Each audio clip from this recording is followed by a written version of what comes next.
Here we are. This is the all-new iPhone XS and the all-new iPhone XS Max. They just got announced today at Apple in Cupertino, and they look exactly like the iPhone X, except this one has a new gold color. And of course, the XS Max is a little bit bigger. But honestly, if you weren't seeing them side by side, it doesn't look that huge. It's not a huge giant surfboard like the old iPhone Pluses were. So the big features to know about this one here, the regular iPhone XS, has a 5.8-inch screen, but the XS Max has a 6.5-inch screen.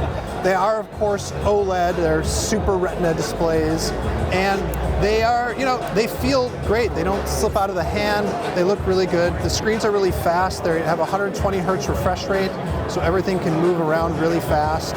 They have better sound, so there are louder, wider stereo speakers on the top and the bottom, so when you're watching a movie, they sound better.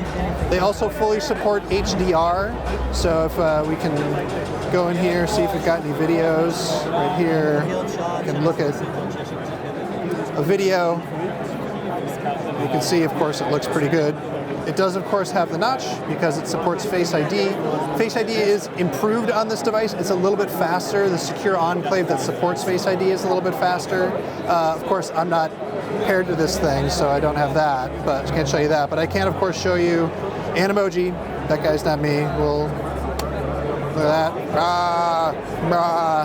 An emoji, of course, works. So that exists. But the other thing to know about these is they have better water and dust resistant. They're full IP68. But the big news here are the cameras, as it always is with the S model. So on the back, you've got dual 12 megapixel cameras, but Apple's done some of the machine learning work that Google's already done on the Pixel to make them faster and better. So if I open up the camera app here, you can see, of course, we can go into portrait mode here, and we'll take a picture. It's detecting his face here. We'll just take a portrait mode, or we can just do it myself. Hey, portrait mode. But what's interesting is when you go to edit the photo, you are able to change the f-stop here so that you can customize how much bokeh you want. And so you can see it's really blurry in the background there, and then it sharpens way up when you open up all the way there. So that's pretty impressive. We'll discard those changes though, save that photo for somebody else. The chip is an A12 Bionic, and that means it's fast, of course. And so if we were to open up one of these games, here's one of the games I demoed on stage called Blades. And it's going to take a second to load, but once it comes, the graphics are, very smooth, and the lighting effects here are very impressive too. So we can just kind of look around there. Turns out I don't know how to play this game. Oh, you just tap on the dude. Let's go kill this zombie.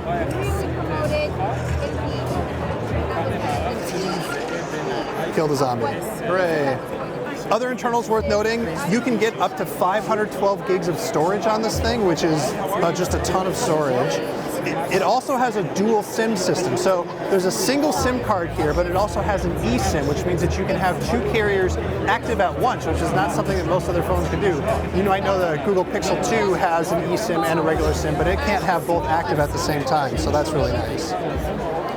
And I guess the last thing to mention about internals, it does have faster LTE, which is kind of a big deal. And Apple is saying battery life is a little bit better, about a half an hour longer on the 10 and maybe a little more on the XS Max, but it's not a revolutionarily long battery life. These phones are going to cost $999 for the small one, and this one starts at $1,099 for the bigger one. And they come out on the 21st. You can start pre-ordering on the 14th. Hey everybody, thanks so much for watching. This has been a crazy, packed, hands-on event. We're going to have way more coverage of all of the iPhone news and all of the Apple Watch news, so keep it locked to The Verge.